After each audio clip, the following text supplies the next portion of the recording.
Honestly, I'm not sure I've ever felt quite this resolved. For decades, it felt like I was constantly battling my own family, forever trying to measure up, only to be dismissed. But yesterday, after years of pain and betrayal, something fundamentally shifted.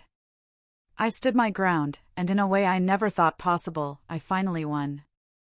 It started so long ago, really. I was always the outsider in my own home, growing up in Athens, Georgia.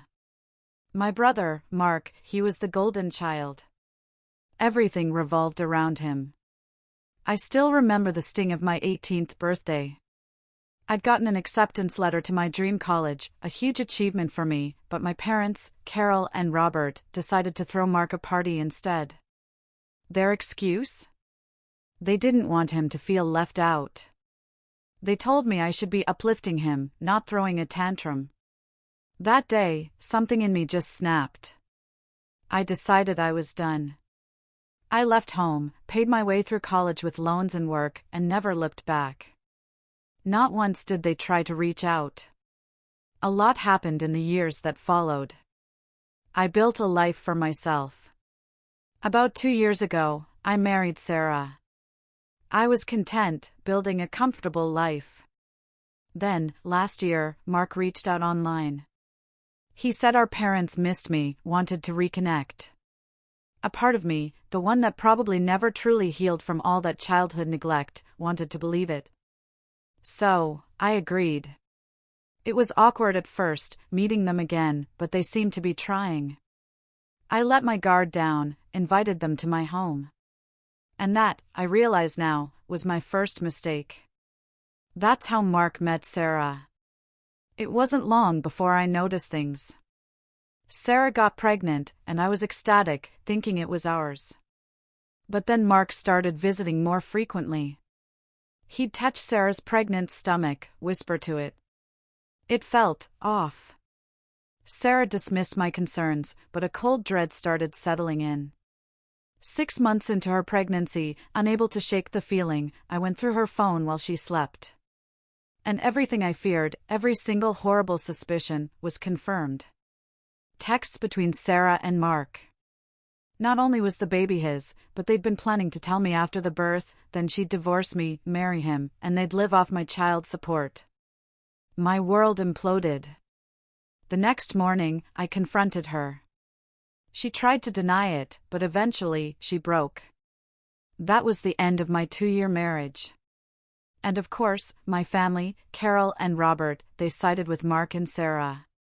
All their talk about us being equally important, it was just words. When Sarah and Mark announced our divorce and their upcoming marriage on social media, my family was fully supportive. No one cared about my broken trust, my shattered mental health. They told me I should be happy for them, even join the celebration. It was like living through that 18th birthday party all over again, but 1,000 times worse. I cut them out again. Completely. The divorce was messy, and because my family had no qualms about lying and making me out to be toxic and controlling, Sarah walked away with a huge settlement and my car. I was emotionally drained, didn't even fight it. I just wanted it over. Luckily, there's no waiting period where I live, so I finalized it fast. I kept the house, thank God, but I lost a lot. I buried myself in work. Pushed myself harder than ever before. 2 weeks ago, it paid off, a big promotion at my firm in Dallas, better salary, company car, the works. I was so happy, I posted about it online. Big mistake. Within days, my mother, Carol, was relentlessly calling me. She even showed up at my office, fighting with Lisa, the receptionist. It was mortifying. To get her to leave, I promised to visit. A few days later, I drove back to Athens. They'd used some of that settlement money to move into a bigger house for the baby, who is now about 3 weeks old. Mark wasn't home, Sarah was asleep. It was just Carol and Robert. I didn't make small talk. After 5 minutes of awkward silence, Robert blurted it out, Mark had been fired. The alimony wasn't enough. They'd seen my promotion post and needed my help. I was stunned. They, who had supported Sarah's lies, who had cheered on my brother's betrayal, now wanted my money. My parents had retired years ago, Mark was jobless, and Sarah wasn't working. I knew it was a tight spot for them, but the audacity. I couldn't speak. Then I just got up, walked to the door. As I opened it, Mark was standing right there. He looked surprised. I didn't say a word, just walked out into the pouring rain. My car was only a short walk, but I was drenched. As I fumbled for my keys, they all came after me. Mark, who had always been so smug, actually pleaded. He must have been desperate. Something snapped inside me. I told them to leave me alone, that they could beg on the streets for all I cared. A stranger would be more likely to pity them than I would. I got in my car and drove off, leaving them in the rain. I won't lie, a part of me felt incredibly satisfied. But then, the guilt set in. My mother's texts didn't stop. I knew I could easily send them some money, but it just felt like being used. Again. That's when I decided, no. They'd thrown me under the bus countless times. It was time to stop feeling guilty.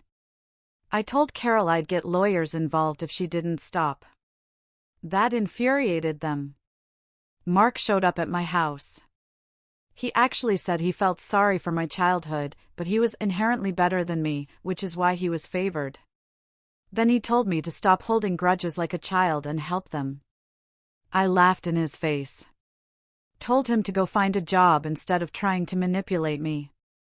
He blew up, accused me of being jealous, of using this as revenge. I just agreed with him. You're right, Mark, I said. It's all revenge. What are you going to do about it? He threatened me, but honestly, I wasn't scared. I knew he was all talk. Then Sarah called. She tried the polite route first, reminding me my parents paid for everything, how she'd been a good wife, except for the cheating part, obviously. When I refused, mentioning the alimony I was already paying for a baby that wasn't mine, she started sobbing, called me selfish and heartless. Then she threatened to demand higher alimony and drag me back to court. But this time, I was ready. The first time, I was broken. This time, I was furious. I told my friends, Chris and Maria, and even some cousins like Emily and Ben, everything. They were shocked and readily agreed to testify about my family's behavior and Sarah's manipulation. My lawyer was thrilled.